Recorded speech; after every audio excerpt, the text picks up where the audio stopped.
नमस्कार दोस्तों, मैं हूं विजेश्वर निर्दोष, रेडिएशन थेरेपी टेक्नोलॉजिस्ट।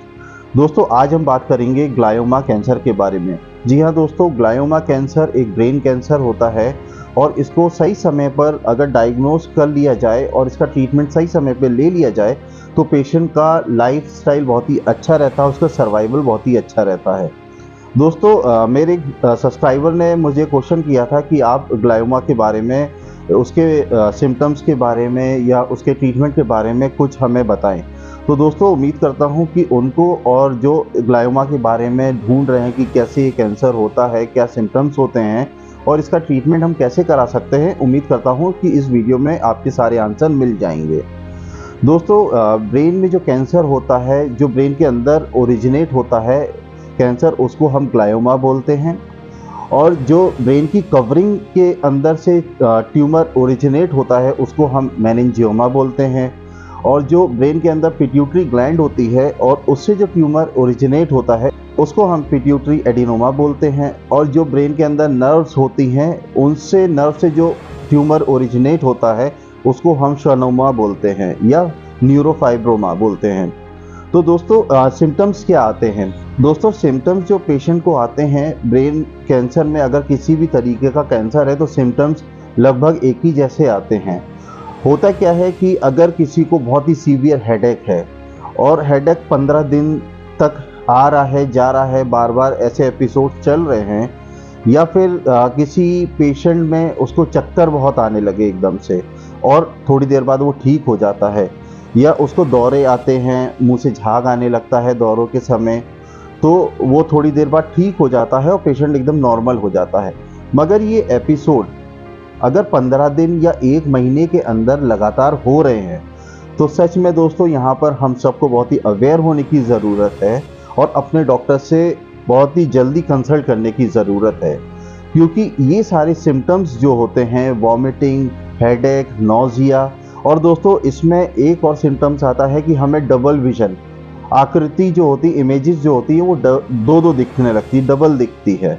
और हमें थोड़ा सा एंजाइटी भी रहती है, डिप्रेशन भी रहता है, बहुत हेडेक भी रहता है, और हम सही तरीके से चीज़ों को याद नहीं कर पाते हैं और इरिटेशन रहता है। तो अगर किसी पेशेंट में या किसी में भी इस तरीके के सिम्टम्स 15 दिन या 1 महीने में बार बार आ रहे हैं, जा रहे हैं, दवाइयाँ लेते हैं, ठीक हो जाता है और उसके बाद फिर ये सब चीज़ें आती हैं, तो आपको यहाँ पर बहुत ही ज़्यादा अवेयर होने की ज़रूरत है और आपको अपने डॉक्टर के साथ मिल करके तुरंत ही अपना एक ब्रेन का एमआरआई करा लेना चाहिए।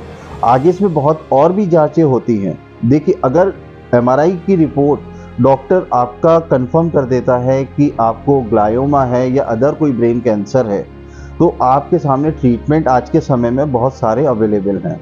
आप वो ट्रीटमेंट करा सकते हैं और अपनी बीमारी को शुरुआत में ही पकड़ करके उसको ख़त्म कर सकते हैं। तो यहाँ पर ब्रेन के कैंसर में ये ज़्यादातर देखा गया है कि 1 साल, 2 साल, 3 साल के बाद बीमारी वापस लौट आती है। तो दोस्तों, अगर आप अवेयर हैं तो अगेन आप अपना ट्रीटमेंट करा सकते हैं और अपनी लाइफ को और अच्छी क्वालिटी लाइफ दे सकते हैं। तो दोस्तों, अगर आपको ये सारे सिम्टम्स फील होते हैं और आप इन सिम्टम्स से गुजर रहे हैं तो आपको इमीडिएट इस समय एक डॉक्टर की ज़रूरत है। आपको अपने एक न्यूरोलॉजिस्ट से मिलना चाहिए, आपको मेडिकल ऑन्कोलॉजिस्ट से मिलना चाहिए, ताकि ये सब मिलकर के आपके प्रॉपर डायग्नोस को बता सकें। एमआरआई की जांच होती है, पेट सीटी होता है, सीटी स्कैन होता है, तो बायोप्सी भी होती है। तो दोस्तों, जब ये सारी जांचें आ जाती हैं तभी कंफर्म कर पाता है डॉक्टर कि आपको किस तरीके का कैंसर है, ग्लायोमा है, एस्ट्रोसाइटोमा है। तो दोस्तों, जब ये कंफर्म हो गया कि पेशेंट को ब्रेन कैंसर है, ग्लायोमा है, तो अब ट्रीटमेंट क्या ले सकते हैं?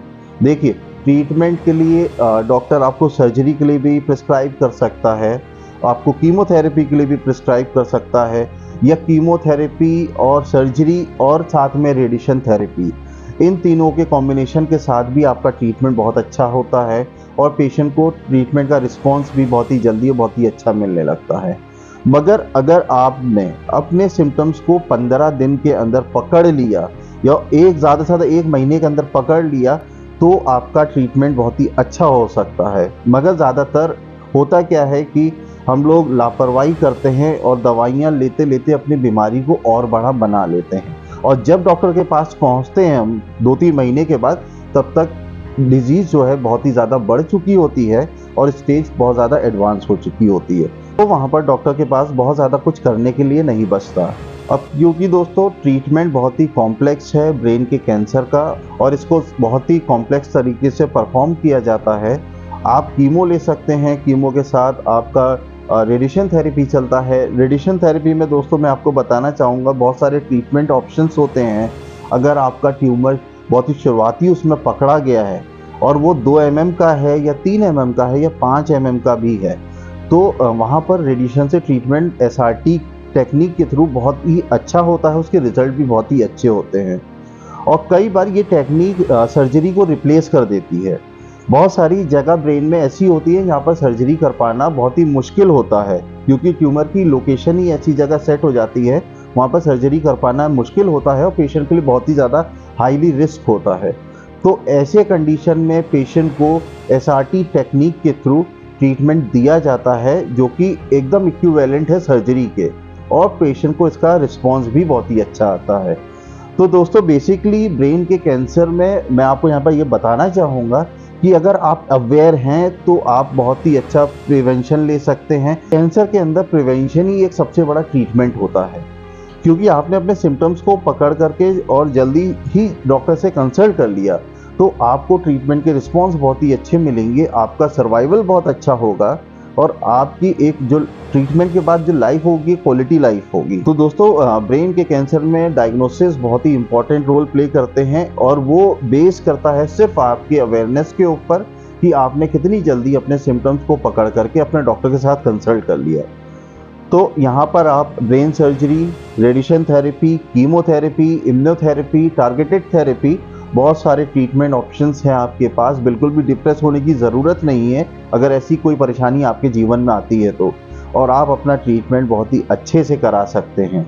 बस ज़रूरत है कि इस कैंसर के प्रति आप अवेयर हैं तो सारी चीज़ें आपके फेवर में जाएंगी और आपको इसका एक रिजल्ट बहुत ही पॉजिटिव मिलेगा। उम्मीद करता हूँ दोस्तों आपको ये मेरा वीडियो पसंद आया होगा, तो उसको लाइक शेयर सब्सक्राइब ज़रूर कर दीजिए ताकि हम और आप मिल करके एक दूसरे की मदद ऐसे ही करते रहें। तो ऐसे ही कुछ ना कुछ सीखते रहिए, मुस्कुराते रहिए। मिलते हैं अगले वीडियो में, अपना ध्यान रखिए, सुरक्षित रहिए।